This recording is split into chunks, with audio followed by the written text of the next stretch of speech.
Hello, hello, hello, hello, hello. Hey guys, what's up, Sarvente? Sarvent? Hey, Bigfoot, how's it going? What's up, Streety McMeaty? Thanks for joining. Hey, Losh, glad you could join. What's up, Nikki? What's up, Dee Dee? Hey, Patrick, glad you're here. Hey, everyone. How are you guys doing? So I got my vaccine shot. That's what was that? On Monday? Yeah. So I got my vaccine shot on Monday, and now I'm all vaccinated. Wait, was it Monday? I think it was Monday. It might not be. Oh god. The days are all blending together. Yeah. Yay. I'm fully vaccinated. Alright, I can go out now. I actually went to a family get together like yesterday for Mother's Day. So oh. That was the first time our family had a get together in like a year, so that was pretty cool. Yeah. Happy Mother's Day, you guys. What's up, Katie? Thanks for joining. Hey, King of Kings, what's up? How you doing? Hey, Lady Maya. Any side effects? No side effects, actually. Well, I did feel a little bit of I had a minor headache and like some muscle soreness for like a day. Yeah, yeah. And I felt a little bit hot. Like I thought it was like the weather. So I was like, why is it so hot today? But it turns out that was me. So I didn't get a fever, but I guess my body temperature got hotter. But that's it. Yeah, I didn't have any side effects other than that. So that was pretty cool. I don't know what that means. Does that mean it didn't work that well? I don't know. But yeah, memory loss.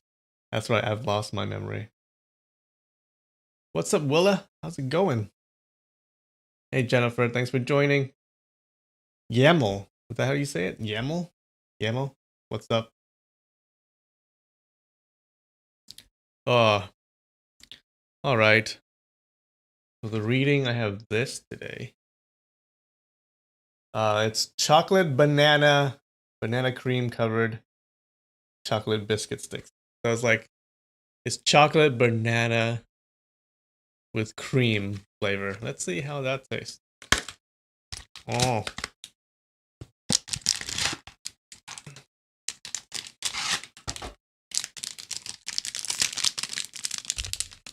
It seems like it's gonna be good. Ugh. Alright. Alright, you.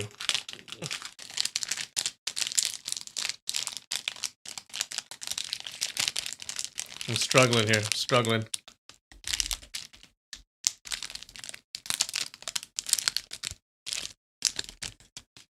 Chocolate cream, eh? Let's see. Oop. Ooh. Ooh. Mmm.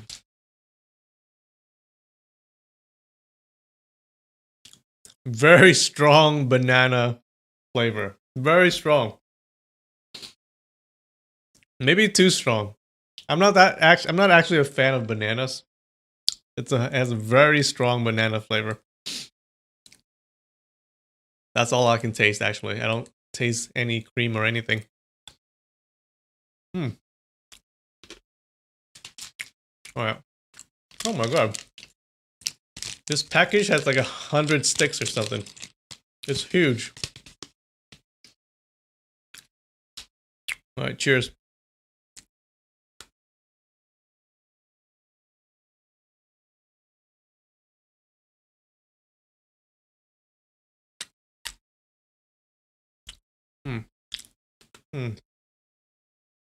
Give me a second.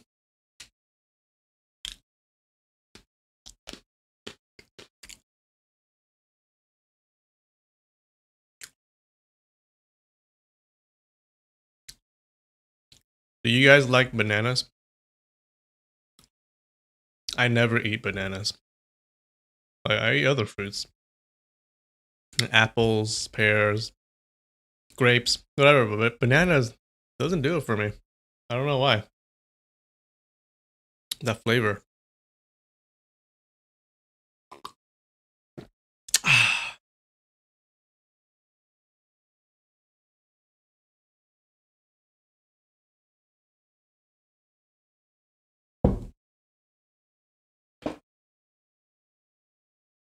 Bum, bum, bum. All right. So let's see. So what happened last week? Okay. What happened in our story last week? Recap. So our hero Ling Hu Chong, he met up with a bunch of people from the Orthodox sects, right? And they're going to rescue Ying Ying at the Shaolin Temple. And he comes over, and they're all debating and fighting over who was going to be the leader, right? But then Ling Hu Chong comes, and then naturally he becomes the leader. Okay, he's the leader of everyone, and then they start their march towards the Shaolin Temple to rescue Ying Ying. Um, so he so they're going, and then they pass by the foot of Mount Wudang, right? And there they see three people. At first, they seemed like just ordinary peasants, but turns out they were actually like high level fighters, right, of the Wudang sect, of the Wudang school. So, Ling Hu Chong, he gets to fight them, right? He fights two of them, and he beats them up, and he fights one guy. Yeah, he fights the third guy, and the third guy is like this old man, and he seemed frail, but he was actually super powerful. And they're fighting, and this old man had this like really good sword technique that he's using. Um, but in the end, Ling Hu Chong managed to beat him and just break his super powerful sword technique, right? So then the old man is like this pretty cool dude, and he offers to get himself and the abbot of the Shaolin Temple to go talk to his master to get him to be reinstated into the Huashan school, right? Remember, he was kicked out of the Huashan school, and all he wants is to get back into the school.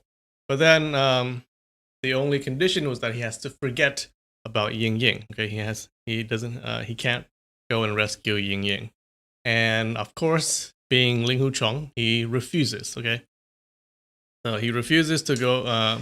He refuses his chance to get back into the school because he wants to save Ying Ying, and that's it. That's what happened last week. Not much, I think. Yeah. How's that? I don't like. I don't like long shape. You don't like long shaped foods? I guess. What about sausages? Huh? You guys? Sausages are really good. I love sausages. Big, thick, meaty sausages. They're amazing.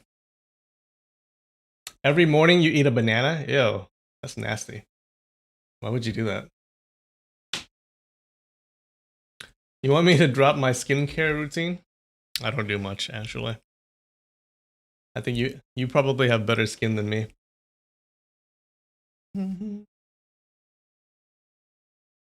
Yeah. Yeah, they are. Bananas are kind of ew when they're raw. Hmm. I haven't had a banana split in a while. Maybe that's better. But I don't know. I'd rather have the banana split without the banana. I'll just have a sundae.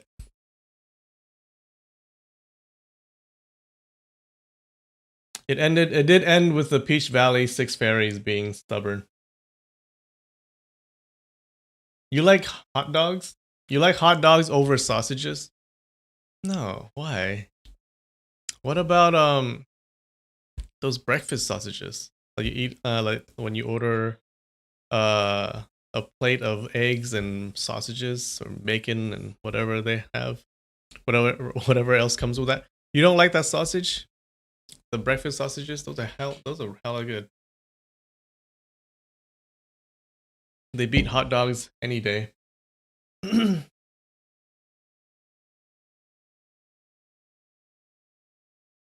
Oh, you only like bananas in smoothies. Okay. I don't like smoothies either. I really don't like smoothies. I don't know why people like that stuff. It's all like squished and nasty, and they're all like, I don't know. It's very weird. It's like, okay, smoothies are like food when you've eaten food and then it's all in your stomach. You know what I mean? It's food after you've chewed it, right? It's just smoothies are just food. Smoothies are just like food after you've chewed it. Is that not right?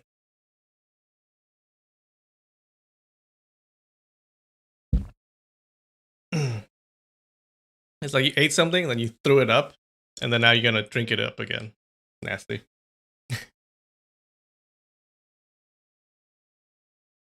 That's because I've never had good smoothies. I guess. What is a good smoothie? I've gone to Jamba Juice. I've had a bunch of their stuff. Didn't like it. Didn't like it at all. Yeah, they're fruit slime. Thank you, Patrick. That's a perfect explanation. Fruit slime.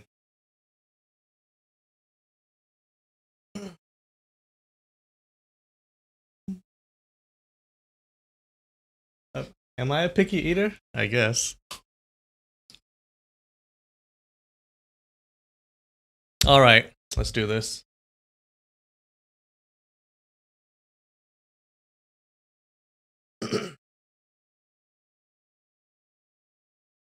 You make amazing smoothies.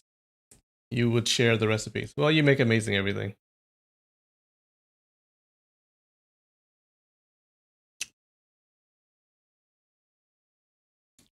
Let me switch the screen.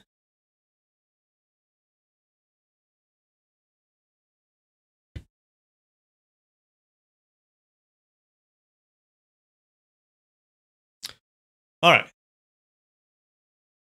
Chapter 26, Besieging the Temple, Part 2.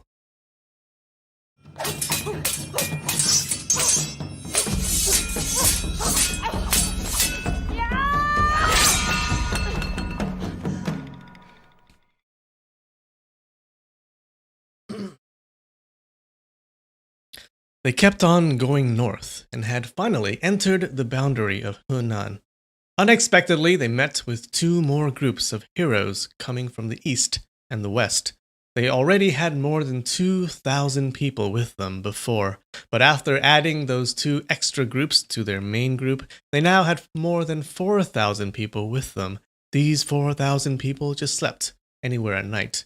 It didn't matter whether it was on grass, forest, or wild hill, they just put their heads down and slept.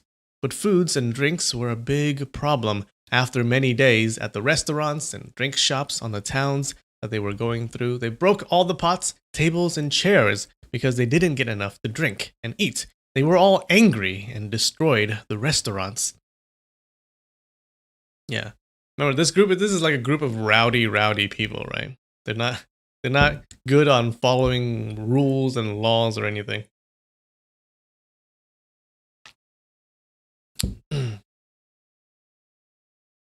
Ling Huchong saw that these Jianghu's heroes were quite violent, but they were also very loyal and frank people. If the Shaolin Temple didn't want to release Ying Ying, then both sides would get into a bloody battle, and the outcome would be unavoidably horrible.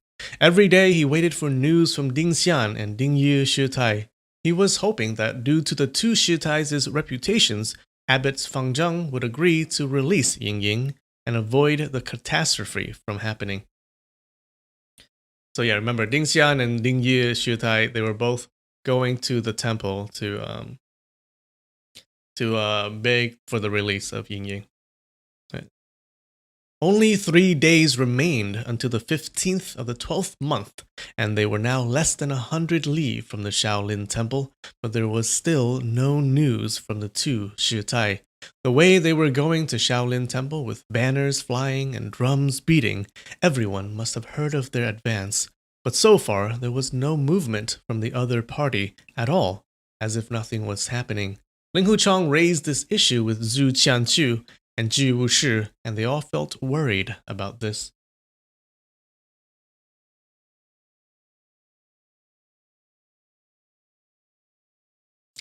That night, the group stayed in an open field. Sentries were put on the outside of the group to prevent possible night raids from the enemy.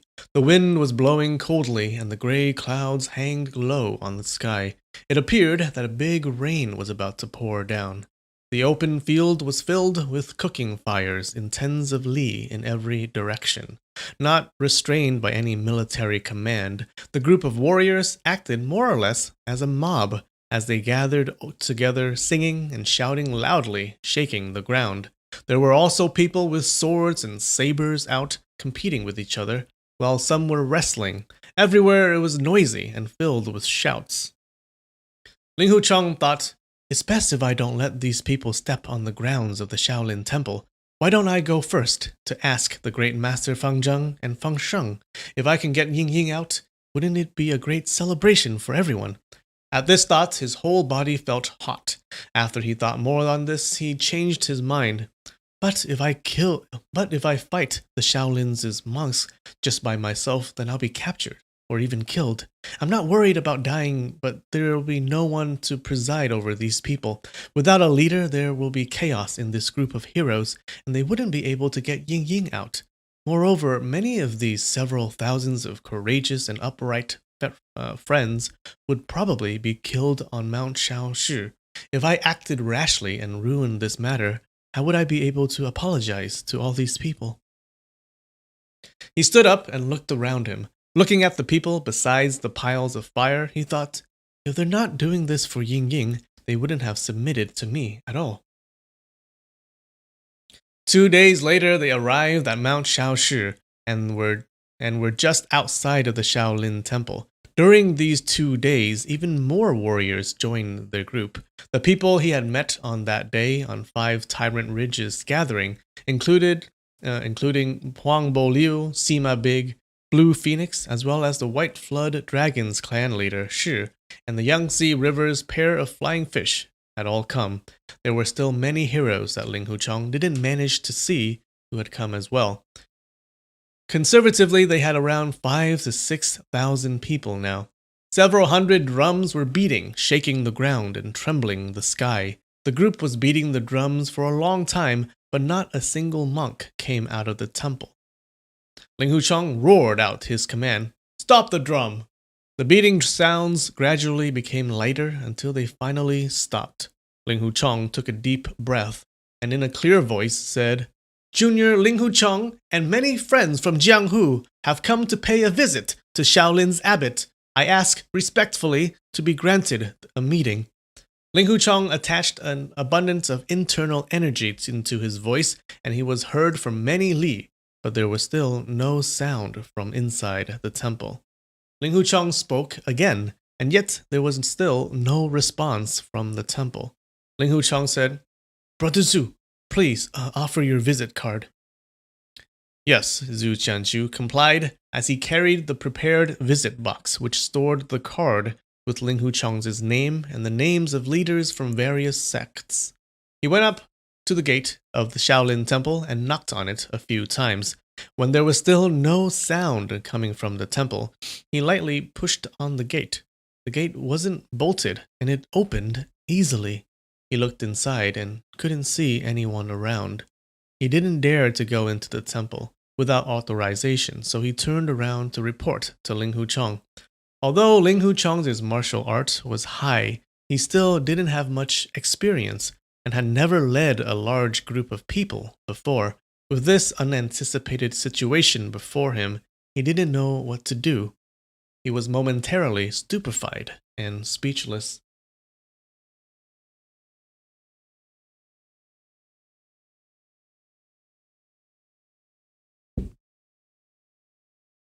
Alright, so what's going on? It seems like the temple is empty.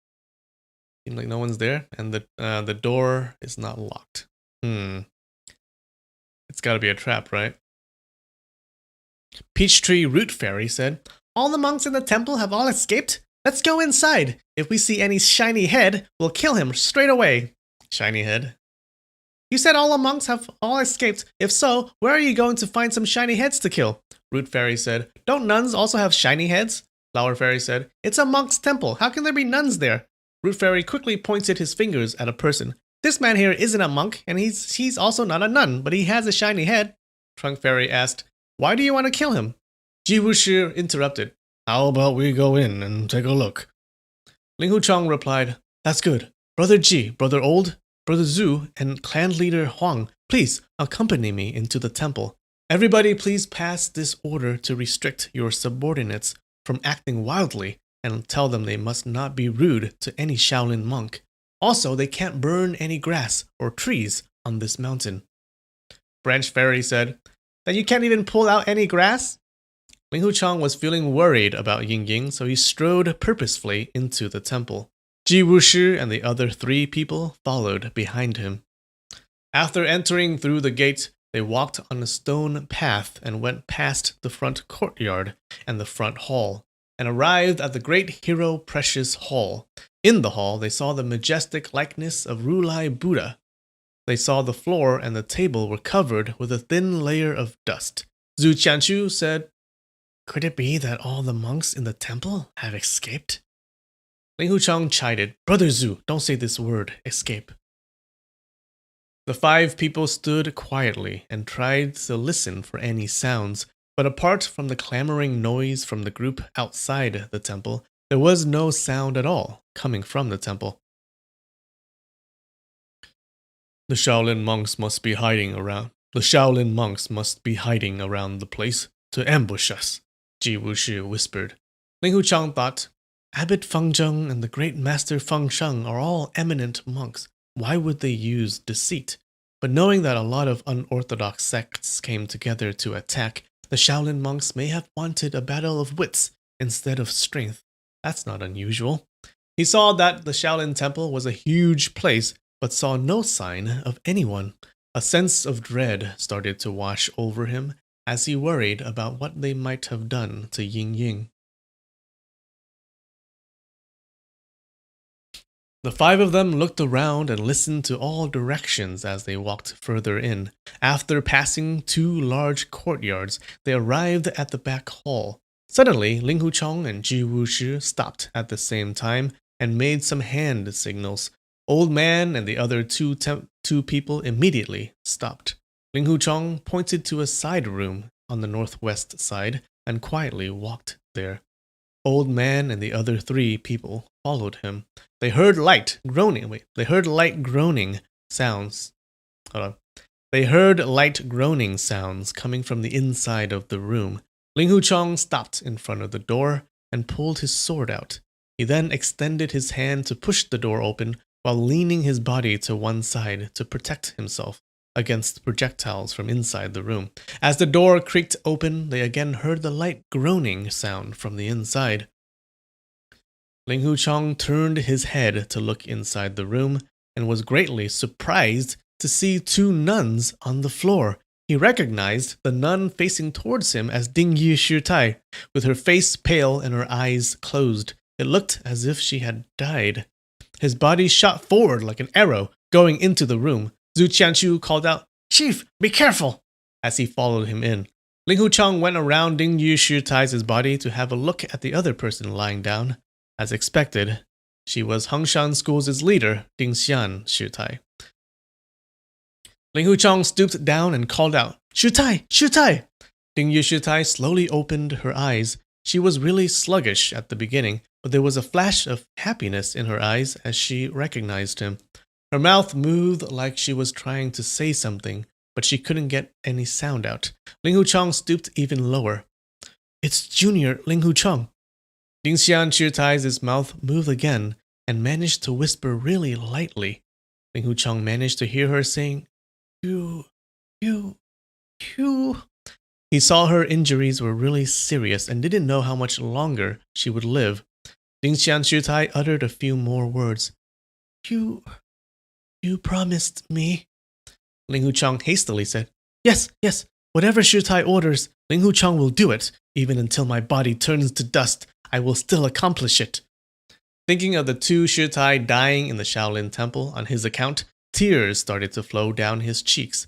Ding Xian Shitai whispered, You're certain that you can promise me? Ling Huchang replied, I promise. Lingshan Chutai's glimmered. I think that means her eyes. Lingshan Chutai's eyes glimmered with happiness. You promised to take charge of the Hangshan school family. After saying these few words, she was out of breath. Ling Hucheng was greatly surprised. But Junior is a male. I can't be your noble school's leader. But Shutai can be at ease. No matter what kind of difficulty or calamity your noble school is in, Junior will try my best to undertake the burden. Lingshan Shutai slowly shook her head. No, I'm passing you, Ling Hucheng. The Hangshan school's leadership. If you don't agree, I'll die with an unfulfilled wish.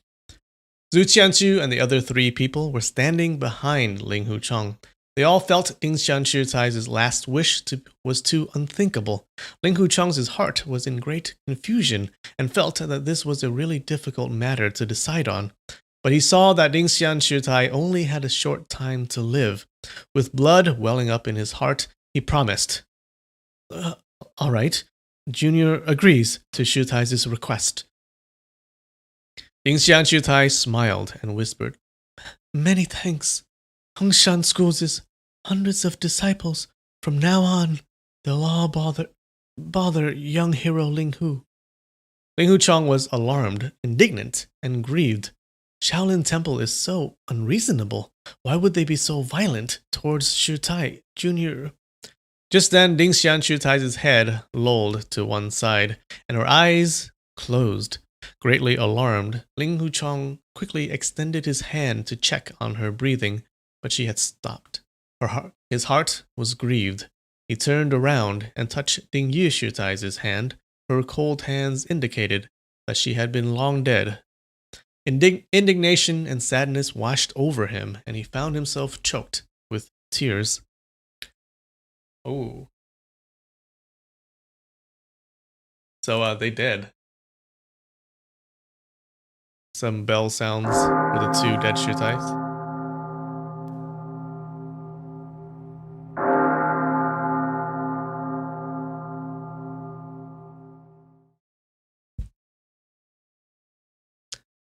Okay, so it looks like those 2 died. And now he has a school, apparently. He owns a school of nuns. Old man said, Master Ling Hu, we must avenge the 2 Shutai. All those bald donkeys have run away from the temple. Let's burn this Shaolin temple to the ground. Ling Hucheng's heart was filled with grief and indignation. He slapped his thigh and said, All right, let's burn the Shaolin temple to the ground. Ji Wushi hastily said, No. If Sacred Lady is still imprisoned in here, then she'll also be burnt to death. Ling Hucheng had said that absent-mindedly. He felt cold sweat breaking out from his back as he conceded. I was confused. If Brother Ji didn't remind me, I would have ruined this matter. What should we do now?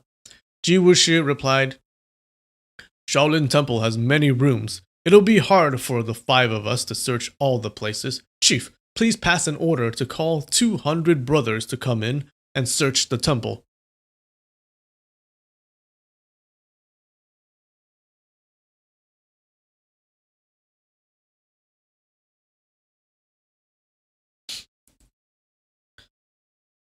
Ling Hucheng said, Right, Brother Ji, please go out and get more people.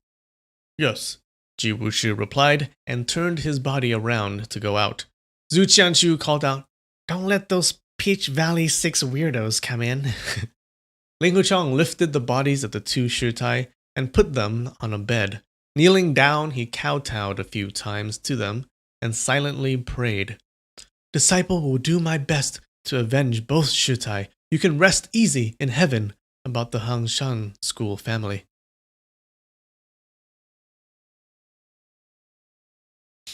He stood up and looked carefully at the injuries on the 2 bodies, but didn't see any cut or traces of blood on them. It was also inappropriate for him to lift their gowns to investigate further.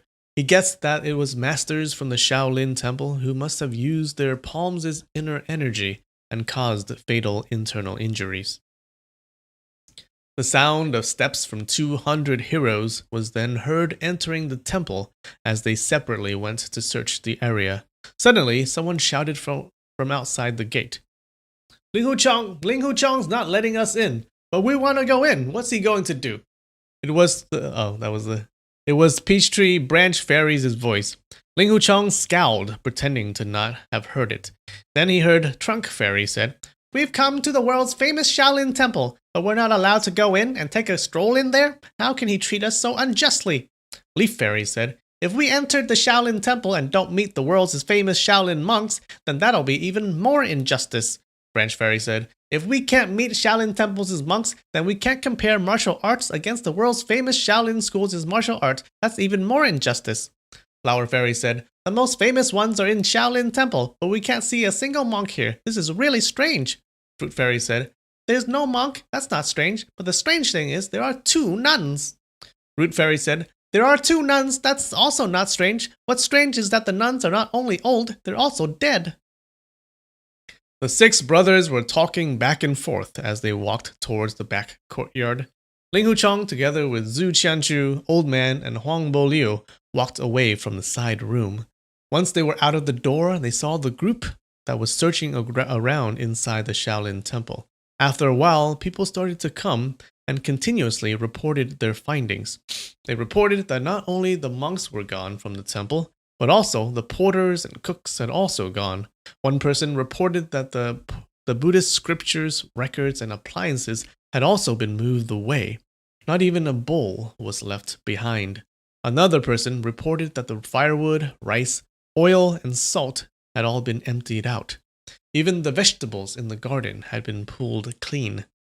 Every time Ling Hu Chong heard a report, he was more and more disheartened. He thought, the Shaolin Temple's monks cleaned this place up so thoroughly, so much that they didn't even leave behind a single vegetable in the garden. They must have moved Ying Ying somewhere else too. The world is so big, where do I begin to look for her?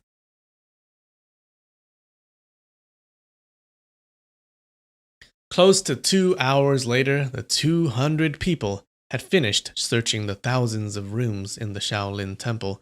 They had even searched underneath the Buddha statues and the back of the Shaolin's name board, but not even a single piece of paper was found. There were people who were pleased with themselves, saying, "Shaolin School is Wulin's #1 school," but when they heard us coming, they unexpectedly ran away. "This thing has never happened in more than 1,000 years." Another person said, "We're so powerful, no one in Wulin dares to look down upon us." But there was a person who said, "The Shaolin monks were definitely driven away from hearing our might, but what about the Sacred Lady? We came here to meet the Sacred Lady, not to drive away the monks." Everyone thought that this was reasonable. When some people heard this, they hanged their heads down as if someone had died. There were some who looked towards Ling Hu Chong, waiting to hear what he had to say. Ling Hu Chong said, This is beyond our expectations. Who would have expected that the Shaolin monks would leave their temple? I have no idea how to handle this situation. One person's thought is limited. If we have more than 2, then we would have more ideas. So please, give me your opinions." Huang Bo Liu said, "In my opinion, finding the Sacred Lady is difficult, while finding the Shaolin monks is easier. Shaolin Temple's monks numbered more than 1,000. They can't always hide forever.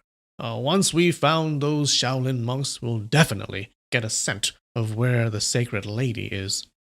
Zhu Qianchu said, "Clan leader Huang is right. We'll just stay inside this temple. Those Shaolin school's disciples would definitely not be willing to part with their 1,000-years-old residence and allow us to live here. When they wanted to take back this temple from us, then we'll ask him about the Sacred Lady's whereabouts." A person said, "As about Sacred Lady whereabouts, why would they agree to tell us?" Old Man said, "This so-called asking is merely a polite way of saying it. We'll extort from them the answer. When we see any Shaolin monks, we'll capture them but not kill them. Then, after we've captured 8 to 10 of them, are we still afraid that they won't tell us? Another person said, if these monks still didn't want to tell us, then what do we do? Old Nan said, that's easy. We'll just ask Chief Blue to release some of her divine dragon, divine object on their bodies. Are we then still afraid of them not disclosing the information? Many people nodded their heads, agreeing with what he said. Everyone knew that this so-called Chief Blue's divine dragon, divine object, was Chief Blue Phoenix's 5 poisons of viper and poison worm. When these venomous pests were put on people's bodies, they would start gnawing on their flesh. The pain would be comparable to the worst punishment that existed in this world. Blue Phoenix smiled and said, Shaolin Temple's monks have undergone lots of practice for a long time. I'm not sure if my divine dragon, divine object would work on them. Ling Huchang suddenly thought, we don't need to deal with them. We don't need to deal them with excessive punishment. We just need to capture as many monks as we can. After capturing 100 of them, then we'll trade 100 for 1. That way we'll surely be able to get Ying Ying out.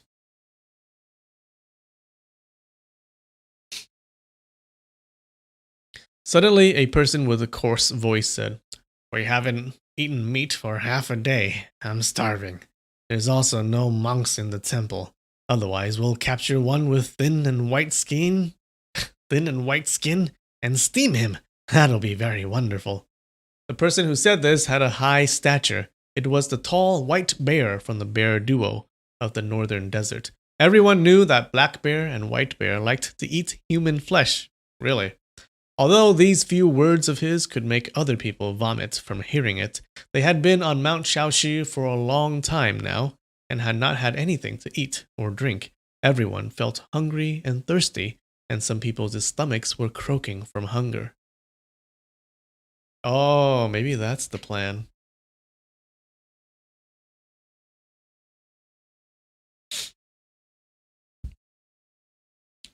Huang Bo Liu said, Shaolin School is using this... Wait, what was his... Shaolin School is using this plan of strengthen whatever, clear whatever. Zhu Qianchu said, strengthen the defenses and clear the field. Translator's note, this means to fortify the defense works and to leave nothing usable to the invading enemy.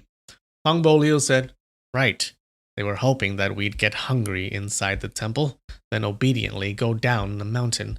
How can there be such an easy thing in this world? Ling Huchang asked, What's clan leader Huang's opinion? Huang Bo Liu replied, we'll send a group of brothers to go down the mountain and find out where these Shaolin monks had gone to. We'll send another group to purchase foodstuffs.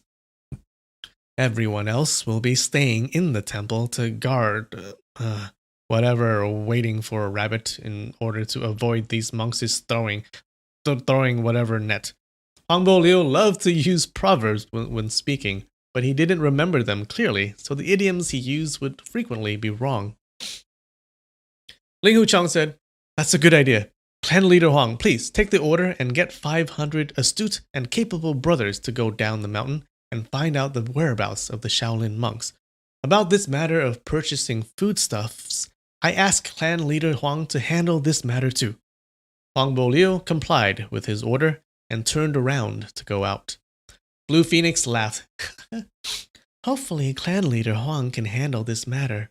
Otherwise, White Bear and Black Bear would be very hungry and start to eat everything they see. Huang Bo Liu laughed. Old man will take care of this. But even if those bear duo of the northern deserts get really hungry till their belly is shrunken, they still wouldn't dare to even touch Chief Blue's fingers.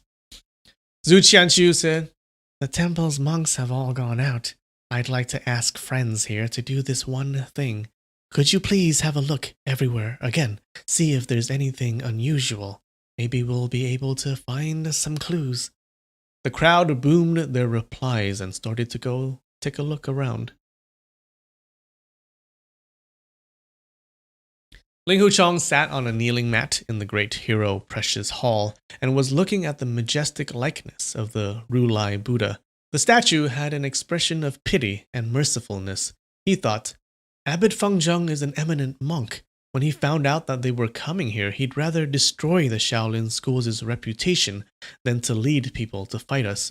In the end, he has avoided a big bloodbath here. But why did they kill Ding Xian and Ding Yi Shitai? I'm guessing the one who killed the two Shitai must be a vicious monk from this temple, and the abbot may have had no idea about all of this. I must respect abbots' good intentions, and I must not look for Shaolin monks to give them trouble. I must think of another way to save Ying Ying. Suddenly, a burst of wind blew in through the door and hurled open the screen in front of him. The ash in the incense pot was blown all over the hall. Ling Huchong walked towards the hall's entrance and looked at the sky. The clouds were gray, and the north wind was blowing hard. He thought in his heart, it's going to rain tonight. Just as he thought of this, flakes of snow started to float down from the sky. The sky is cold, and the ground is going to be frozen. I don't know if Ying Ying has winter clothes with her. The Shaolin School has so many people that they can deploy efficiently, while we're only using bravery here to get Ying Ying out. This is impossible to do. With his hands behind his back, he walked back and forth in the passage in front of the hall. The snow was falling on his head, face, gown, and hands. It quickly melted as it touched him. His thought continued. Just before Ding Xian Shitai passed away, even though her injury was serious, she was still clear-headed and wasn't confused in the slightest bit. But why does she want me to become the Hangshan School's leader? The Hangshan School doesn't even have a single man in their school. I also heard that all their previous leaders were all nuns. How can I be the leader of the Hangshan School when I'm a man? When this gets out, people in the Jianghu will laugh until their jaws drop. Huh, I already agreed to her request. How can a gentleman eat his own words? What I do or where I go, even if other people laughed at me, what's that got to do with them? At this thought, his heroic spirit rose up. Suddenly, he heard light noises from half the mountain of people shouting. Not long after, the big group outside of the temple started to make a lot of noise. Ling Huchong was alarmed, and he quickly rushed towards the temple's main gate. He saw Huangbo Liu walking towards him with his face full of fresh blood. An arrow was stuck in his shoulder, and the cut-out shaft was trembling. He called out, Chief, enemy is guarding the road going down the mountain. We have thrown that net. Ling Huchong was startled. Are they Shaolin monks? Huangbo Liu said, They're not monks. They're just ordinary people. His granny, we haven't gone more than 3 li when we were forced back by their arrows. Around 10 brothers died, and there are around 70 to 80 people injured. That's the whole army annihilated. He then saw several hundred people rushing to retreat back to the temple. Many people in that group had been hit by arrows. The people in the main group were calling out like thunder as they prepared to die, charging down the mountain. Ling Huchong asked, What school is the enemy from? Did clan leader Huang manage to get a look?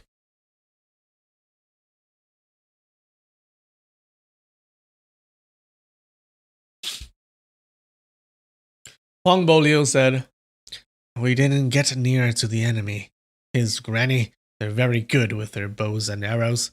We didn't get to see those bastards' faces clearly. They were shooting those arrows continuously. Usually it's make friends when you are far and attack when you're near. Then all the arrows would hit his target. Zhu Qianqiu said, It seems that Shaolin School deliberately left the temple to snare us. We're like a turtle captured in a jar.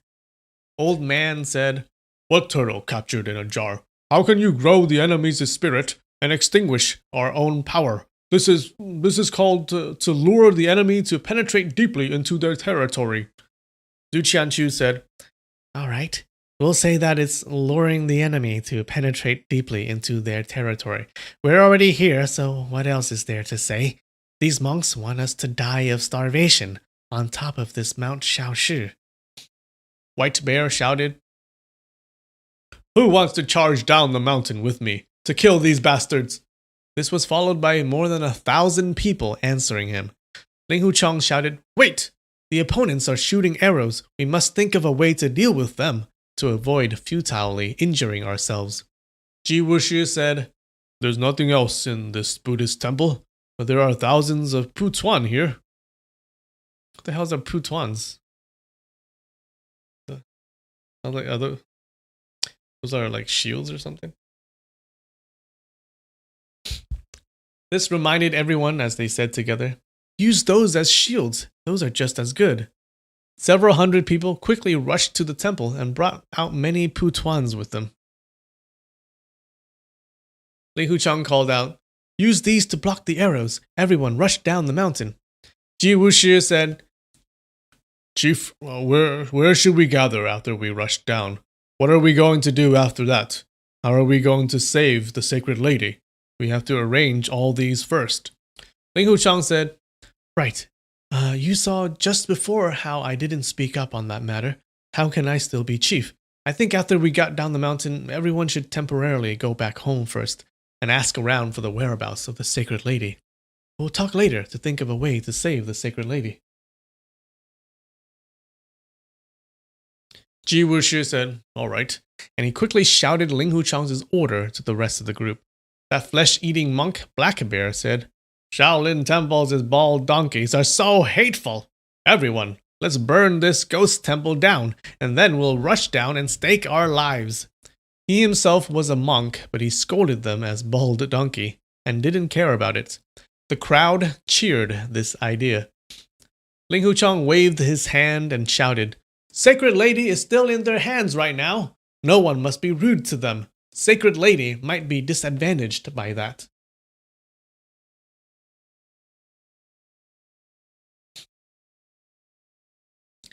Everyone thought that what he said was right. "All right, we'll let them off then." Ling Huchang said, "Brother Ji, how do we charge down? Please assign us." Ji Wushi saw Ling Huchang had no aptitude in commanding this group of heroes when dealing with the dangers, so he didn't hesitate in taking control of the situation. He said in a loud, clear voice, "Friends, please listen to Chief's order. Everyone will go down the mountain through 8 paths. East, south, west, and north are 4 of the paths. Southeast, southwest, northeast, and northwest are the other 4 paths. We'll just quickly rush out of the encirclement and don't worry about killing them." He then assigned the path that each clan and school would be taking. Around 500 to 600 or 700 to 800 people would be rushing each path.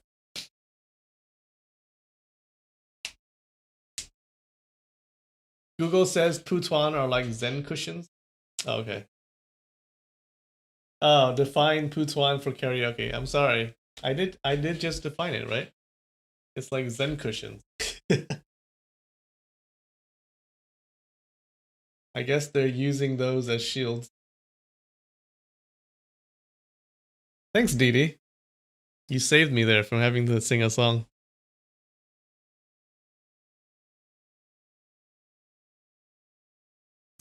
What's up, Macy? Nice of you to join.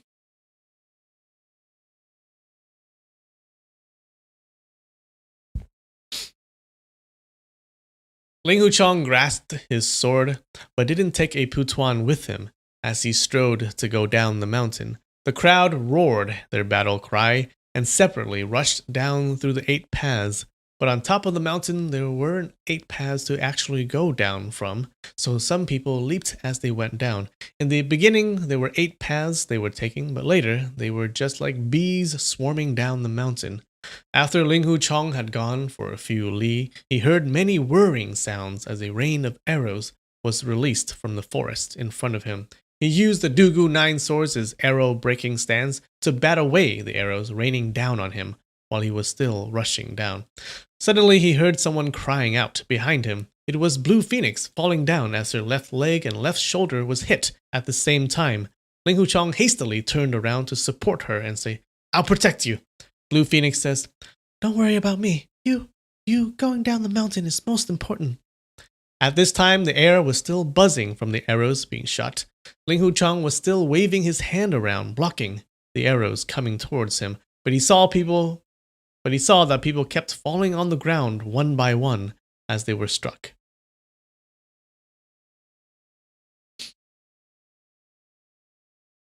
Cheater? No, can't. You told me the answer, so it's not my fault. It's your own fault. Oh, what's up, Pebbles? Thanks for becoming a what do you call it? A member. Thanks a lot. I appreciate it.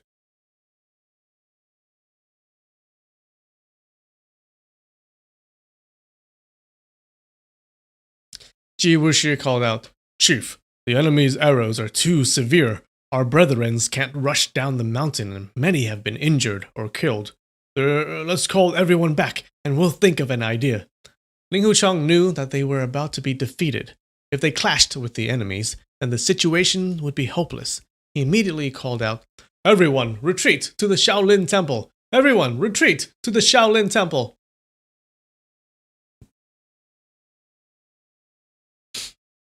Even though thousands of people were shouting and crying out as they fought, his shout was still audible everywhere because of his abundant internal energy.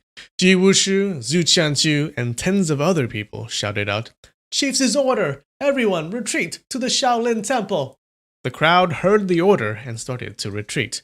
In front of the temple, people were cursing, groaning, and calling out. The ground from east to west was covered with blood. Ji Wushu was giving out orders to 800 uninjured people to separate into 8 groups and guard the 8 paths. These thousands of people who had come to Shaolin Temple, half of them belonged to clans or sects, and they were obeying orders, but the other 2,000 people were just mobs, and after they had been defeated, they were in confusion. They were each doing their own things, and didn't know what to do.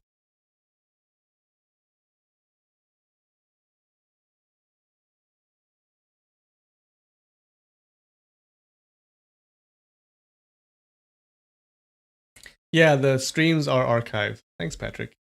The streams are unlisted, but if you go into the description, there's a playlist to see like all the previous chapters.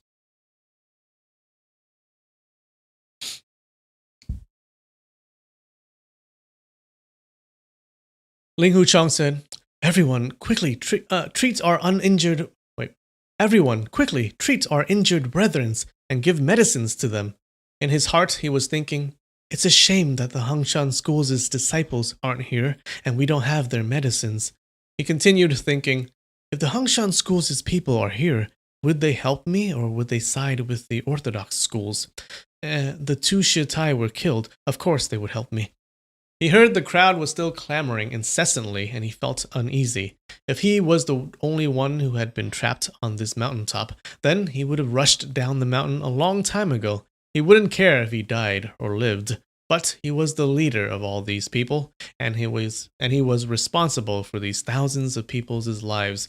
As he thought of this, he didn't know what to do. He saw that it was sunset already. Suddenly, sounds of drums and people calling out were heard from the mountainside. Ling Hucheng drew his longsword out and rushed to the intersection of the road. The crowd of heroes also grasped their sabers, wanting to fight the enemy to the death. They heard the sounds of drums getting louder and louder, but the enemy didn't rush up. After a moment, the drums stopped, and the crowds of heroes said one after another. The drums have stopped. They're coming up now. If they rush up here, then we'll spill their bloods till it flows like water, and not spare a single one of them. His granny, these bastards want us to die up here from hunger and thirst. If those sons of eternals aren't coming up here, then we'll rush down to them. If you want to rush down, then why are you still talking? Ji Wuxi whispered to Ling Hucheng, If we can't sleep tonight, and add to that, we would also be hungry for one day and one night. Then everyone would be powerless to fight. Ling Hucheng replied, Right. We'll select 200 to 300 people with high martial arts to open the way for us. At night, the enemy's arrows wouldn't be as accurate. We'll just disrupt the enemy, and we can all rush forth to go down. Ji Wuxi said, That's the plan then. At this moment, the sounds of drums from the mountainside rose again, followed by around 100 people with white cloth wrapped around their heads rushing up the mountain. The groups of heroes cried out and rushed forth to fight them. But these 100 people only attacked for a short while before they whistled and retreated back down the mountain. The crowd of heroes put their weapons down to rest. The drums sounded again, and another group of people with white head wrap went up the mountain to attack. After fighting for a short while, they again retreated back down the mountain. Even though the enemy was retreating, the drums kept beating, and another battle cry rose up, not letting them rest. Ji Wuxi said, "Chief, the enemy is wearying our army and preventing us from taking a rest."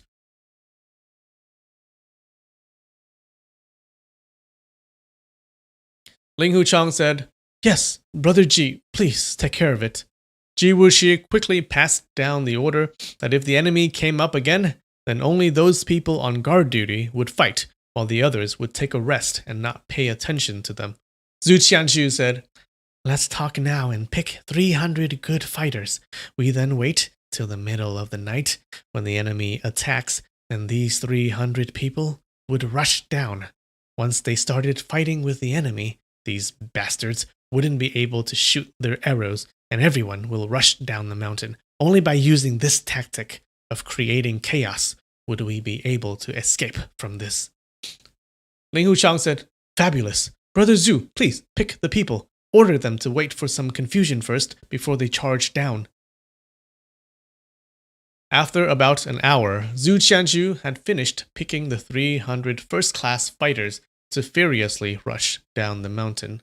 Even if the enemy had 1,000 people lined up to block them, they might not necessarily be able to stop these 300 fierce tigers. Ling Huchang's vigor rose, and he walked with Zhu Qianxu towards the mountain edge on the west side. He saw the 300 people lined up there. Ling Huchang said, "Everyone, please sit down and rest. Wait until the sky is completely dark before going down and fight to the death." Those people boomed their replies.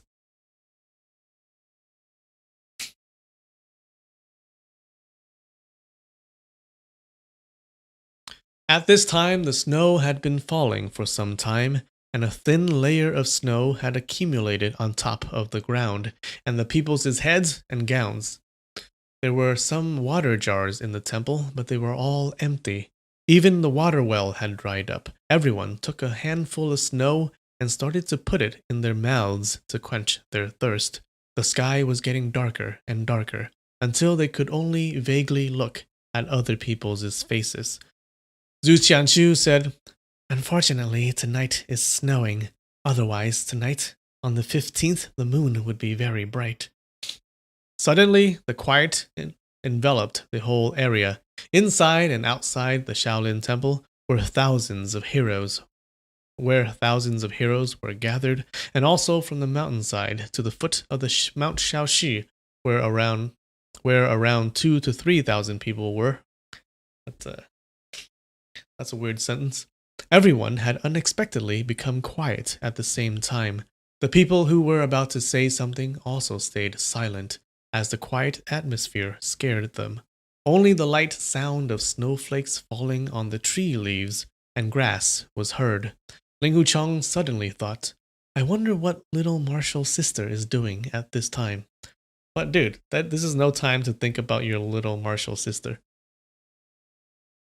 The sound of woo, woo, woo was heard throughout the mountainside, followed by a loud cry from every direction. This time, the enemy appeared to have taken advantage of the darkness to launch their attack with full power, unlike before when they were just bluffing. Ling Huchang waved his long sword and lightly said, "Charge!" Ling Huchang, along with Ji Wuxi, Zhu Qianxu, Tianbo Guang, bear duo of the northern desert. Wait, Tianbo Guang is also there? We didn't hear about him, right? What the heck? I didn't know he was also here. And those 300 chosen warriors rushed down towards the northwest path. The 300 people rushed down the path as nothing was blocking them. After going for a li, Zhu Qianqiu took out a small flare, lit it up, and shot it up into the air. It exploded with fireworks. This was the signal for the heroes on top of the mountain to rush out of the temple. Ling Hucheng was rushing down the mountain when he felt his feet were hurting. It felt like he was trampling on nails. He felt uneasy about it and hastily leaped to the top of a tree. Zhu Qianqiu and the rest of the people behind him started to cry out, "Aiyo, not good. There's some traps on the ground." Everyone felt their feet were being pricked by nails, and some of their feet were even stabbed all the way through. The pain was unbearable. Dozens of their people were still rushing down, ignoring the pain, when suddenly they fell into a big pit. More than 10 spears were quickly thrust out, stabbing those people in the pit. Cries of pain were coming out, and they were heard throughout the mountain. "Chief, quickly, give out the order to retreat, back up the mountain," Ji Wuxi screamed. Ling Hucheng saw the situation, and it was obvious that the Orthodox schools had set up a trap at the bottom of the mountain. If they kept rushing down, the whole army would be annihilated. He quickly shouted, "Everyone, go back to the Shaolin Temple! Everyone, go back to the Shaolin Temple!" He leaped to the top of another tree besides the pit and poked his longsword down, stabbing 3 spearmen. He then jumped down to the ground and landed beside one of the spearmen with the thought that there wouldn't be any nails where these spearmen were standing on. All of a sudden, he had stabbed 7 to 8 people already. The remaining spearmen cried out and retreated. The 40 or more people who had fallen down the pit jumped out one by one, but more than 10 people were killed inside that pit.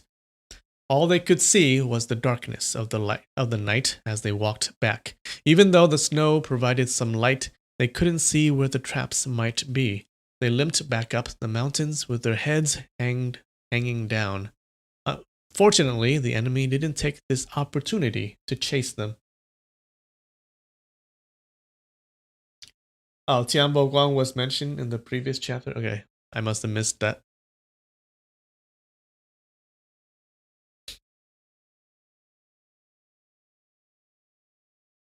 Alright guys, 5-minute break. Okay, I need to take a piss. Let me start up my iTunes. Play some music.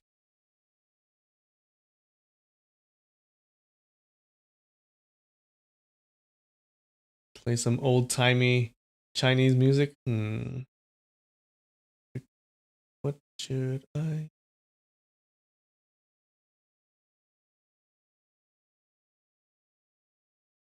Alright, I'm back. They probably didn't give chase because spikes were poisoned. Maybe. You think the spikes were poisoned? Could be. I don't think we know that at the moment, right? And Ling Hucheng got stabbed too by the spikes, so I hope it's not poisoned. So they're in a predicament, aren't they? They're in quite the predicament. They're trapped up the mountain, and they can't run back down because there are traps on the foot of the mountain. Traps at the foot of the mountain. So it looks like the plan is to starve these people, right? Because there's no food and water up there. What's up, Empress Mermaid? Thanks for joining. Hey. Have fun peeing? I did have a lot of fun. Quite a lot of fun. Thank you very much.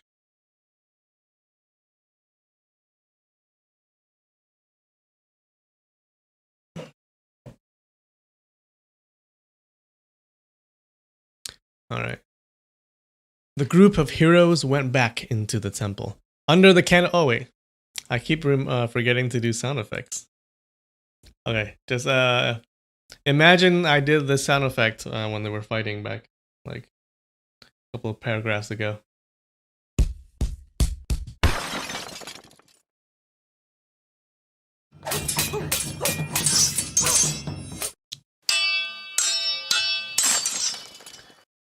There you go.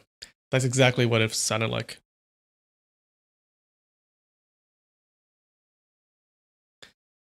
The group of heroes went back into the temple. Under the candle light, they checked their injuries and found that 9 out of 10 people's feet were pierced by the nails. Holy shit, 90%. Everyone was swearing at the enemy. Apparently, when the enemy was beating those drums several times, they were actually covering the sound of them, digging the pit, and scattering the nails. These nails were around a foot long, holy moly, and were very sharp. 7 part of it was buried underneath the ground, with 3 part of it sticking out. It seemed that nails were scattered throughout the mountain. There may even be more than 100,000 of these nails buried on the ground. Send the cannibals down first? Yeah. Good idea, Nikki. Good idea. Oh, what if they cut a tree and rolled it down the mountain to spring the traps? But there are nails, so I don't think the rolling a tree would do anything to the nails. So, good plan though. Nice try. Of course, they had prepared these nails beforehand. Otherwise, where would the enemy accumulate so many? Even the more experienced heroes were still surprised and amazed when they thought of this. Ji Wushi pulled Ling Hucheng to a side and quietly talked to him. Master Ling Hu, we can't retreat anymore. We've been thinking day and night, hoping to save the sacred lady. We're forced to ask the master to undertake this big matter alone. Ling Hucheng was greatly surprised. What's the meaning of this? We know that Master is willing to help people and would not just abandon us and go by yourself. But in the future, who would take revenge for this big enmity we have? Sacred Lady is also still being imprisoned. Who would rescue her to see the sky again? Ling Hucheng laughed. So Brother Ji wants me to escape this mountain by myself? Don't think about this anymore. If we're going to die, then we're just going to die. Why do we need to think so much for? In this world, who doesn't die? We'll just die together. Sacred Lady is being imprisoned, but in the future, she'll also die. Even though the Orthodox schools are victorious today, years from now, wouldn't they also die one by one? This matter of winning or losing only determines whether you die sooner or later. Seeing how Ling Hucheng ignored his advice, Ji Wushi saw that it was no use to persuade him any further. But if Ling Hucheng didn't take advantage of the darkness to escape, then it would be impossible to run away. When daytime came again, the enemy would start to attack them, and it would not be possible to flee. At this thought, he let out a long sigh.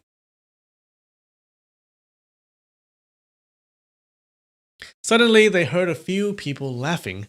They were getting more joyous as they laughed. The group of heroes had had a major defeat and was now bunched together inside the temple. Their lives would probably only last until morning.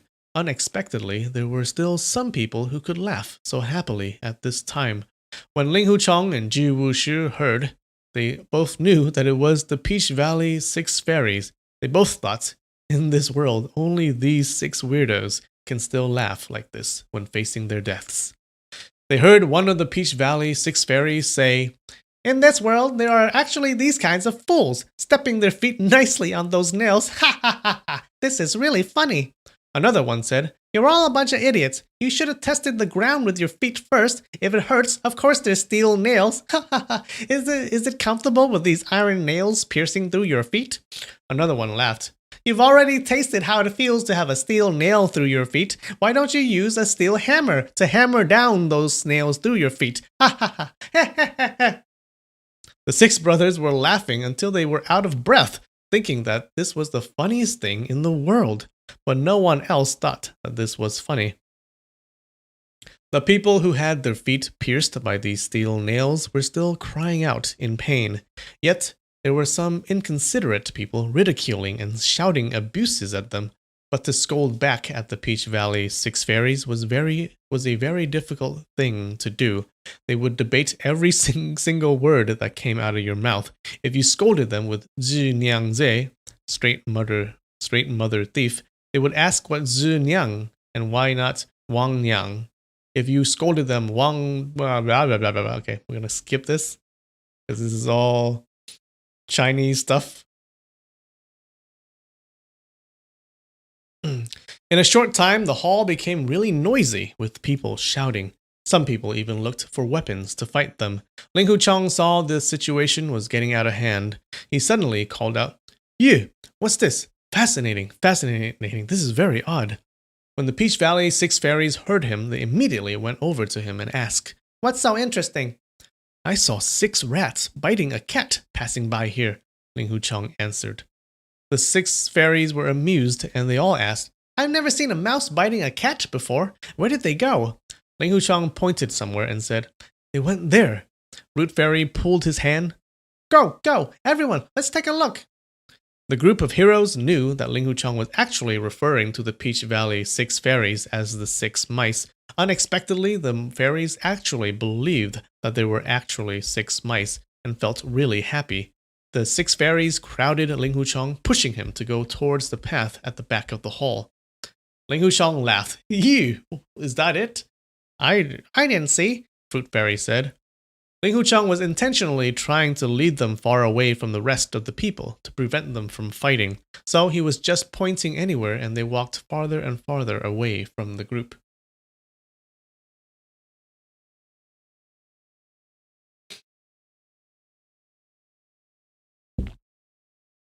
You told people at work about the tanuki? Oh, nice. Good job.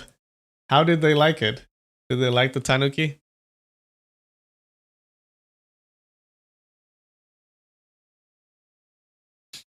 Trunk Fairy pushed open a door on the side of the hall. Inside was jet black, and they couldn't see anything. Ling Huchong laughed. "Hey yo, 6 mice are carrying a big cat and entering a cave." Root Fairy said, "Don't fool us." He lighted a fire stick, but there was nothing inside the room besides a statue of Bodhisattva in a sitting position facing the wall. Root Fairy went up to the offering table to light up the oil lamp. He said, "Where's the cave? Let's drive these mice out." He took the oil lamp from the table to inspect the room, but there was no cave at all. Branch Fairy said, "I'm afraid it might be behind the Bodhisattva." "Behind the Bodhisattva is us 7 people. Are we the mice?" Trunk Fairy said, "Bodhisattva is facing the wall, so its back is its front," Branch Fairy reasoned. "You know, you said it wrong, but you don't want to admit it. How can the back be the front?" Peach admonished Trunk Fairy. "The back is fine, the front is also fine. Let's pull it open and have a look," Flower Fairy said. Leaf Fairy and Fruit Fairy replied together, "Yes." The 3 of them went forward to pull the statue open. Ling Huchong called out, "Don't do that. This is Ancestor Da Mo." He knew that Ancestor Da Mo was the Shaolin Temple's Grand Master. The Shaolin Temple was the leader in the study of martial arts because Ancestor Da Mo passed his martial arts down. Their martial arts had been around for more than 1,000 years without declining. Sometime in the past, Da Mo sat facing the wall for 9 years until he finally gained enlightenment. That was the reason why the statue of Da Mo in the temple was also facing the wall. Oh, is that how you do it? You just sit watching the wall for 9 years, and then you gain enlightenment? That was the reason why the statue of Da Mo in the temple was also facing the wall. Ancestor Da Mo was the ancestor of the Zen Buddhism in the Central Plain, and he was held in reverence in both the Wulin world and in Buddhism. So far, the crowd of heroes had been following his order, and didn't destroy any object in the temple. He didn't want them now to insult the statue of Da Mo. But Flower Fairy and his 2 brothers' playfulness were out already, and they didn't pay any attention to Ling Huchong's shout. The 3 people used their strength, which exceeded 1,000 catty, to turn the statue of Da Mo around. Suddenly, the 7 people shouted in surprise as they saw an iron panel slowly rose up and exposed a big hole. The hardened rust on the hinges of the iron panel buckled open under the pressure of the Flower Fairy and the other 2 fairies' pull. "There's really a cave!" Branch Fairy exclaimed. "Let's go have a look at those 6 mice carrying a cat," Root Fairy said. He lowered his head and entered the hole. They all entered the hole one by one, with Trunk Fairy entering last. Inside, the hole was enormous, and when the 6 people entered, They were only able to hear their own footsteps.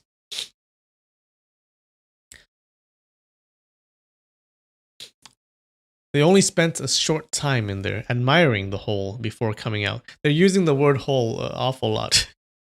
I'm feeling a bit uncomfortable.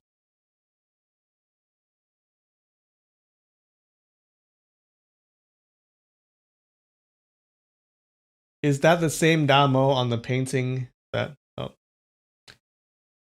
You just deleted your message right as I was reading it, Didi. What the heck?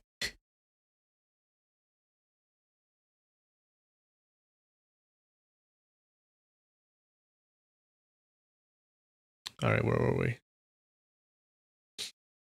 Branch Fairy called out, "It's so dark and deep inside that we can't see the bottom." Leaf Fairy said, "Since it's so dark, how do you know it's deep for certain? Maybe after a few more steps, we'll arrive at the bottom."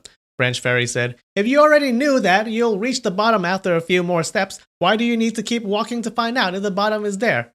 Leaf Fairy said, "I said maybe, not for certain. Maybe and for certain are different." Branch Fairy said, "You already know that it's maybe. Why do you still speak so much then?" Root Fairy said, "What are you quarreling about? Quickly, get the fire sticks and go inside and have a look." Fruit Fairy said, "Oh, why only 2 fire sticks? Why can't we light 3 instead?" Flower Fairy said, "If you light 3 sticks, why don't you light 4 then?" These 6 people kept on talking incessantly, but their hands were moving quickly. They broke the table's legs and lighted up 4 fire sticks. After fighting over the fire sticks for a while, they entered the hole.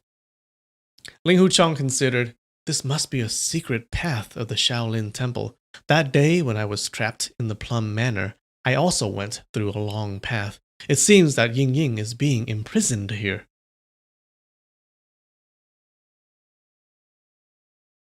At this thought, his heart started to thump wildly, and he quickly entered the hole. He quickened his steps to catch up to the Peach Valley 6 fairies. The path was wide, and it was completely different from the narrow and damp path in Plum Manor, but it was very moldy in the tunnel, which made breathing uncomfortable. Fruit Fairy said, "We still haven't seen those 6 mice. I'm afraid they didn't come through this hole. Let's turn back and look in another area." Trunk Fairy said, "Turn back when we reach the end. We still have time." The 6 people continued to walk forward again, when suddenly a meditation stick dropped out of nowhere, startling all of them. Flower Fairy was walking in front, and he hastily jumped back, bumping into Fruit Fairy's chest. They saw a monk holding a meditation stick, striking from the right wall. Flower Fairy was angry, and he shouted, "Here's Granny! Bald donkey! They're hiding here to plot against Grandpa!" He extended his hand towards the wall to grab him, but another meditation stick thrust out from the left wall. Flower Fairy could not step back anymore to avoid this stick, so he leapt forward. His left foot just touched the ground when another stick flew out from the right wall. At this time, Ling Huchong had seen everything clearly. There was no enemy using those meditation sticks, but a couple of iron statues. These equipments were really wonderful. As soon as someone stepped on the ground, these statues were covering. As soon as someone stepped on the ground, these statues were covering. They would not only strike out, but every strike was wonderfully and severely done. Flower Fairy took out a short iron stick and blocked the strike, but it was shaken violently as it flew out of his hand. Flower Fairy cried out and rolled around on the ground, but another iron meditation stick struck down towards his head. Root Fairy and Branch Fairy took out their short iron sticks and rushed forward to save their brother. They raised both sticks, blocking the incoming stick. But as the first one was blocked, the second one struck. Trunk Fairy, Leaf Fairy, and Fruit Fairy rushed forward, blocking this second strike. They were using 5 sticks to block the incessant strikes of the 2 meditation sticks from the wall. Even though the iron monks using these meditation sticks were not alive, they were crafted very smartly, and it was as if real Shaolin monks were executing these skills, or some eminent monks were directing the statues. Each strike done by these iron monks was very severe and pointed at a dangerous spot. The meditation stick, along with the iron monk's arm, was made of fine steel, which altogether weighed close to 100 catty. This was further added to the force generated from the moving arm, which made the strike to be very powerful and similar to that of a master. Even though the Peach Valley Six Fairies' martial arts were powerful, the short iron sticks they were using were too short, which made it hard for them to block. The six brothers were calling out in pain. They wanted to withdraw, but the way back was completely blocked. However, for every steps they took going forward, more iron monks joined the fight. Ling Huchong saw that the situation was dangerous, and he also saw that although these iron monks' movements were refined, each movement had enormous flaws in it. He immediately drew his longsword out and pierced it towards an iron monk's two wrists. Bursts of sparks flew out as the longsword bounced back after colliding with the acupoints in the iron monk's wrists. At this moment, he heard Root Fairy shouting ferociously as he was hit by the meditation stick and fell on the ground. Ling Huchong was frightened seeing this, and his mind was in confusion. He saw the meditation sticks move again, and without thinking any further, he thrust his sword out. Chung! Chung! He again hit two strategic points on the iron monk's body, but even though these two thrusts were perfect and wonderful, they only managed to scrape away the rust on the iron monk's chest and lower abdomen. Wait, these are statues, right? He doesn't really need to strike them on their acupoints. Like, they don't really have any acupoints, right?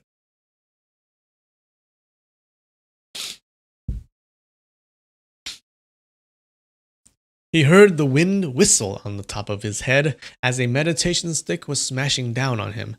Ling Huchong was greatly alarmed and quickly avoided the strike, but another meditation stick was striking out from the left side of his body. Suddenly, everything turned dark and he couldn't see anymore. It was because the 4 fire sticks that the Peach Valley 6 fairies were carrying were thrown to the ground as they started to fight the iron monks. These fire sticks were made from the legs of a table. They were able to burn easily when they were being carried by hands, but when dropped on the ground, they got extinguished in a short time. When Ling Huchong first rushed forward, 3 of the fire sticks were already extinguished. Right when he was avoiding that strike, the 4th fire stick was extinguished. He was helpless, as he couldn't see anything in that hole. He felt pain shooting up on his left shoulder and dropped down onto the ground. He heard the Peach Valley 6 fairies calling out, one after another, "Ayo, my mommy," as they were also hit and dropped to the ground.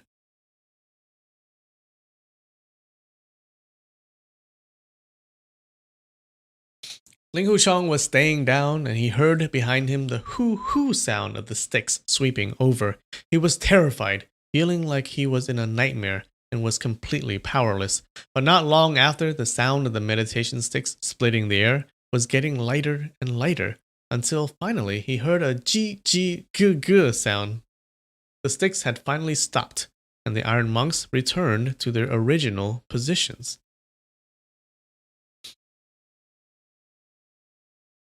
Suddenly, the area around him was bright, and he heard a person call out, "Master Ling Hu, are you here?" Ling Huchong was happy to hear his voice and quickly called out, I'm here." He didn't dare to move and lay still on the ground. He heard the footsteps of a few people entering the hole and approaching him. He heard Ji Wuxi uttered in amazement, Don't come over. Mechanism is really fierce." Ling Huchong warned them. Ji Wuxi was worried when Ling Huchong had not come back yet after a long time, so he went out with more than 10 men to search for him. In the Damo room, they found the entrance to the hole. They were astonished to see Ling Huchong and the Peach Valley 6 fairies lying on the ground with blood all over them.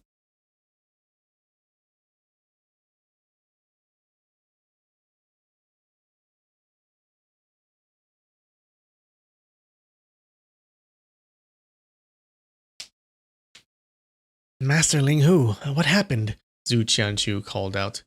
"Stay there, don't move. One move and you'll trigger the mechanism," Ling Huchong said. "Yes.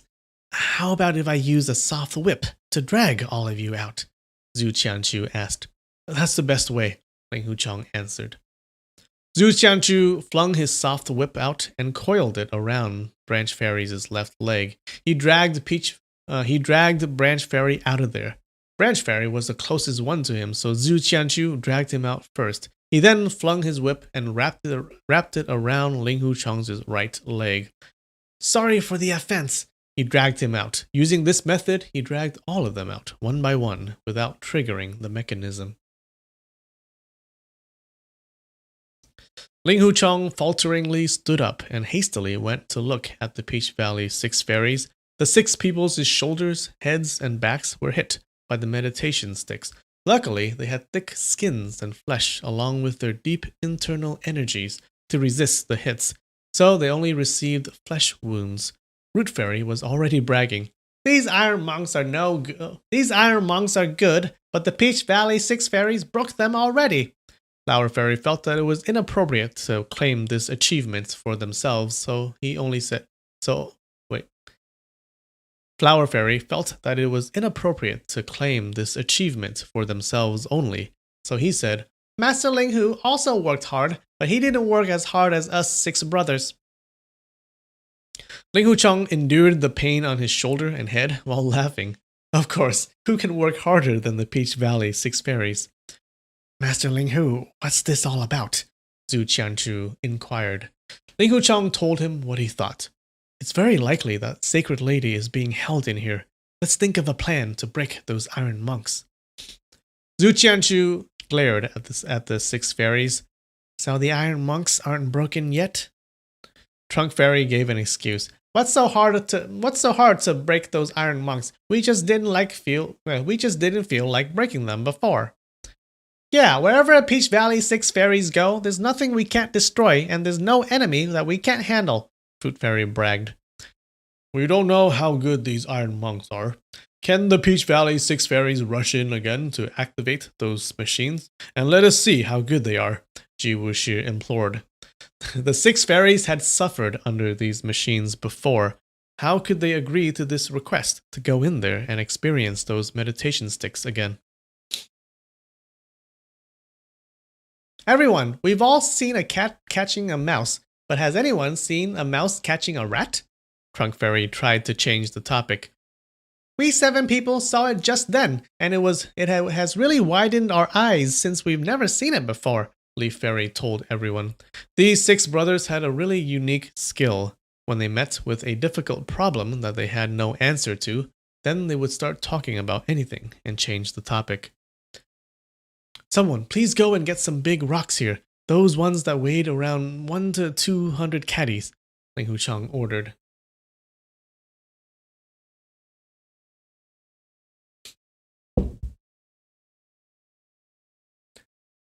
Yeah, what's with the cherry blossom spamming?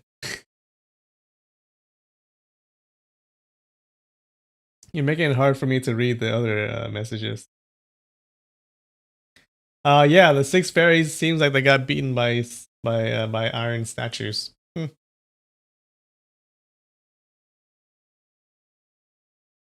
they seem very embarrassed by it. 3 people immediately went out and brought 3 big rocks in. These rocks were the fake rock mountains from the... Wait, the fake rock mountains? What does that mean?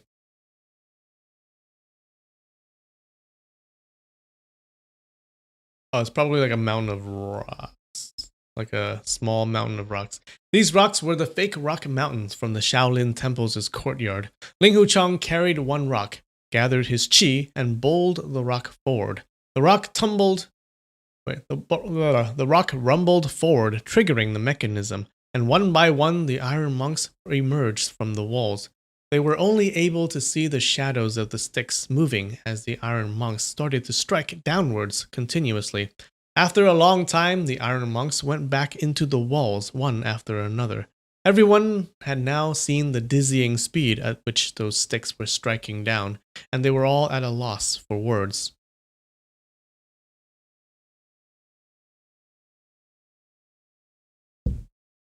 Ji Wushi suggested his opinion. Master, these iron monks have some kind of trigger. The trigger applied a lot of power to turn an iron chain somewhere, to move those iron men. We can roll those big rocks a few more times until the power of the trigger is exhausted. Then those iron monks won't be able to move anymore. Ling Huchang wanted to get Ying Ying out of danger as soon as possible. I saw that those iron monks aren't slow at all when deploying those sticks, and I don't know how many times they hit each time. If we try 7 or 8 more rocks to exhaust the trigger, then it'll be dawn already. Do any brothers have a treasured saber or a treasured sword that I can borrow? A person immediately stepped forward and drew his saber out. Chief, this saber is really sharp. Ling Huchang saw this person had a high nose, deep eyes, and a yellow beard on his chin. It seemed that he was a person from the west region. As he took that saber, he felt an unusually abundant cold air emanating from it. Many thanks. I'm going to use this treasured saber to scrape those iron men. Please don't blame me if it's damaged. That person laughed. For Sacred Lady, we wouldn't regret to sacrifice our lives. The saber is only an object. Don't worry about it. Ling Huchang nodded and strode forward purposefully. Peach Valley 6 fairies called out at the same time. Be careful! Ling Huchang took another 2 large strides when the iron monk was triggered and a meditation stick was striking downwards towards his head. This was the 3rd time he saw this move, so he didn't need to think as he wielded his saber, slashing towards the right wrist of the iron monk. The wrist was cut easily, and the iron hand, along with the meditation stick, dropped to the ground. All right. Good job. Good saber, Ling Huchang praised. In the beginning, he was afraid that this saber might not be sharp enough to cut the iron monk's wrist, but seeing how this saber cut iron like it was mud, his spirit was roused greatly. Shua, shua! As he cut 2 more of the monk's wrists. He was using the saber like it was a sword, and used the moves from the Dugu 9 swords. The iron monks kept on coming out of the walls to attack, but their wrists had already been cut, and their meditation sticks had already fallen on the ground. Even though their 2 arms were intact, and they were still moving them around, no more meditation sticks were on their hands, which made them harmless. Ling Huchang kept on going forward, and the moves the monks used were wonderful. He secretly admired them, but they were only dead objects after all. So, as they used their moves, there were many flaws on them. Even after all their wrists were cut off, the trigger was still working continuously, but everything had become a waste now. The group lifted the fire sticks high above their heads to follow him and to light the way. After cutting more than 100 iron wrists, there was no more iron monks coming out of the wall. Someone counted, and there were actually 108 iron monks. Holy moly. The crowd was excited and started to cheer loudly. Ling Huchang wanted to urgently meet Ying Ying, so he took a fire stick and rushed forward. He was being careful as he passed along in case he touches some kind of trigger. The tunnel continuously slanted downwards. After going for more than 3 li, the tunnel had gone past several natural caves, and they didn't meet any kind of trigger. Suddenly, they saw a pale light coming from the front. Ling Huchang rushed forward, and as he stepped outside, he felt that the ground was soft. He had unexpectedly stepped on a layer of snow. At the same time, a wave of cold air blew on his chest. He was unexpectedly at an empty place.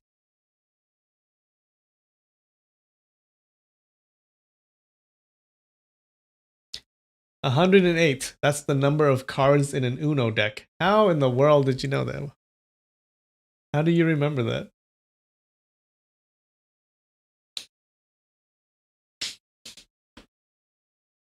He looked at all the directions and saw the dark sky and the snowflakes falling down. So it looks like they found a way out. Maybe, a little bit, maybe. He also heard the sound of water from a creek nearby. Suddenly, he felt disappointed as the tunnel wasn't going to where Ying Ying was being imprisoned.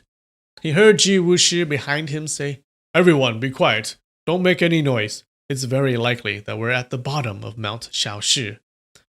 "So we've escaped from danger?" Ling Huchang asked. "Master, in the depths of winter, the stream on the mountaintop would have no running water. It seemed that we've passed through the tunnel, and arrived at the foot of the mountain. Yes, somehow we've stumbled onto Shaolin Temple's secret tunnel, Zhu Qianqiu said. Ling Hucheng was surprised and happy at the same time. He gave the treasured saber back to that hero from the west region and said, "Then quickly pass the word back to the main group and ask them to use the tunnel to get out." Ji Wushi ordered tens of brothers to find out their exact location at the foot of the mountain and guard the tunnel's exit in case the enemy attacks before all the brothers had gone out. If the tunnel's exit was blocked before all the brothers were out, then they would all be trapped inside.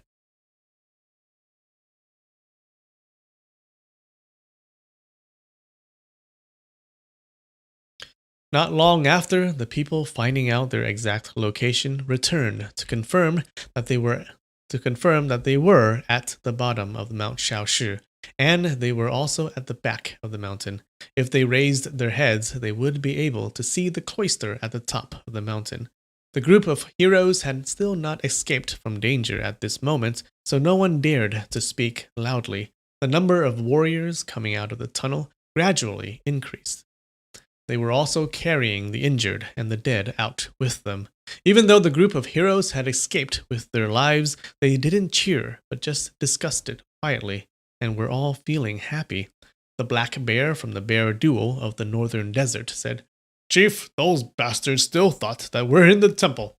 It would be good to attack their butt and cut off their tail. That way we can vent our anger." Trunk Fairy butted in. "Bastards have tails?" "We came to the Shaolin Temple to meet with the Sacred Lady, but we didn't get to meet her, so we must continue to look for her. There's no need for more killings," Ling Hucheng said. White Bear said, "No matter what, I have to grab some of those bastards. If not, then they've bullied us too much." "Please, pass this order down. Everyone go separately, and if you meet anyone from the Orthodox school, it's best if you don't fight with them. If anyone heard of any news of the Sacred Lady, then please spread it around. As long as I, Ling Hucheng, am still alive, no matter what kind of difficulty or danger I have to go through, I will definitely get the Sacred Lady out. Are there any more brothers still inside the temple?" Ling Hucheng announced. Ji Wushi walked to the tunnel's exit and called out a few times. After waiting for some time, he called out a few more, but there was no response from inside the tunnel. He reported, They're all out already." Really? That's how you check? I don't know. I feel like there may be still some people stuck inside the cave. What if there's a guy in the temple and or a group, and they didn't know about it? They're like, "Wait, where is everybody? Where did everybody go? What the hell?" Ling Hucheng's childish heart was roused. "Everyone, let's call out 3 times and give those Orthodox schools' people a fright." Zhu Qianqiu laughed. "Wonderful. Everyone, follow Chief and call out loudly." Ling Hucheng used his inner energy to call out. "Everyone call out after me. 1, 2, 3. Way! We've gone down the mountain already. Way! We've gone down the mountain already. Ready, ready, ready." The thousands of people called out. Ling Hucheng continued, "Enjoy the snow on the mountaintop. Enjoy the snow on the mountaintop, top, top, top." The group of heroes called out. This is like a protest. Ling Hucheng called out again, "The green mountains never change, and the river will always flow far, till we meet again. The green mountains never change, and the river will always flow far, till we meet again." The group of heroes called out loudly. Ling Hucheng laughed. "Let's go." Suddenly, some people called out, You son of a turtle bastards, go to your granny. You tons of a turtle bastards, go to your granny, granny, granny, granny." The group of heroes followed.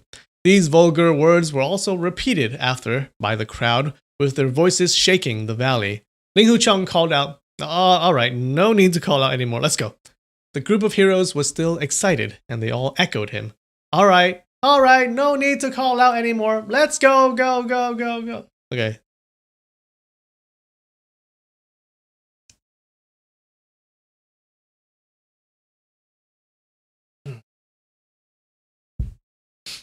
These people are like kids. After they had finished calling out, they saw that the mountaintop stayed calm and still. The sky was gradually becoming brighter one by one.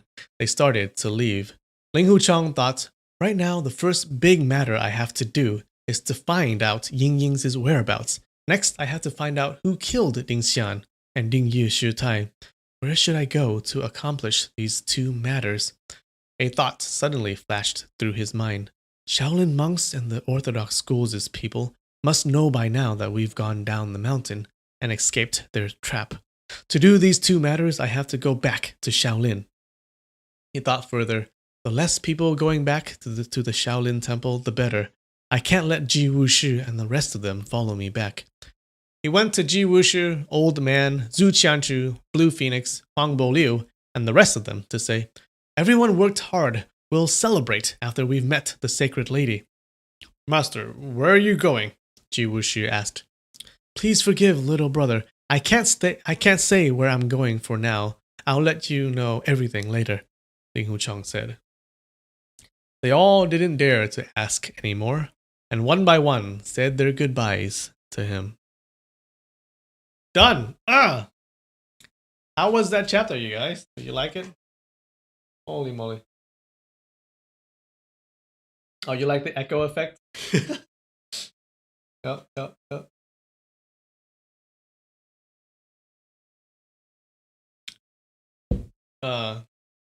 Alright, so, yep, they were stuck in a trap up the temple. They couldn't get down, but I guess they just pulled a statue of the Buddha aside and there was an exit. Alright, I guess so. It looks like he's going back. He's gonna go back to talk to the abbot, I guess. Yeah, and see what happened. Yeah, why did those two Shutais from the Hangshan school die? Right, we don't know that. So that's a mystery. And now he's the master of the Hangshan school now. He's a leader of a big sword school now, a major school.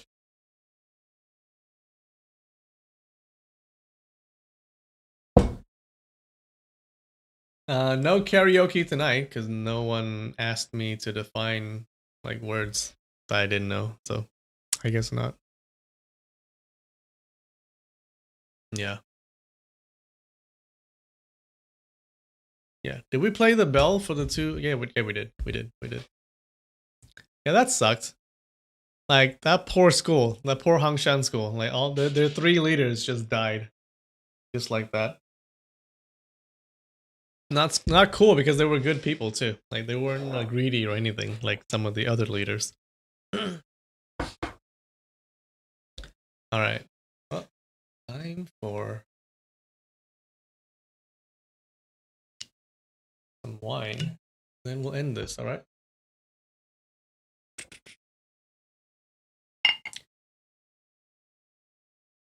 All right. A toast to the three Shutais who died. A toast to the master nuns. Cheers.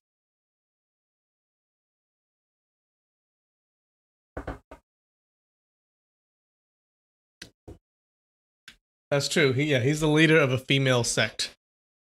He's the leader of an all-female sect. Oh my god. He has a giant harem, doesn't he? This is turning into a harem anime.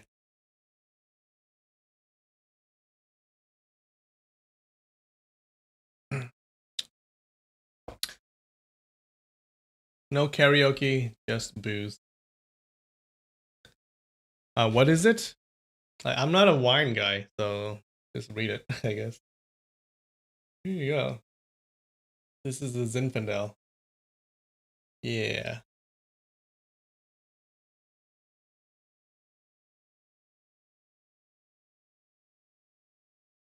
Rest in peace. Alright guys. Thanks for joining.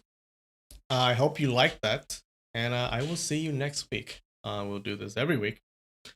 We're about where are we? We're about We're almost at book 4. We're halfway through book 3. There are 4 books. We're halfway through book 3.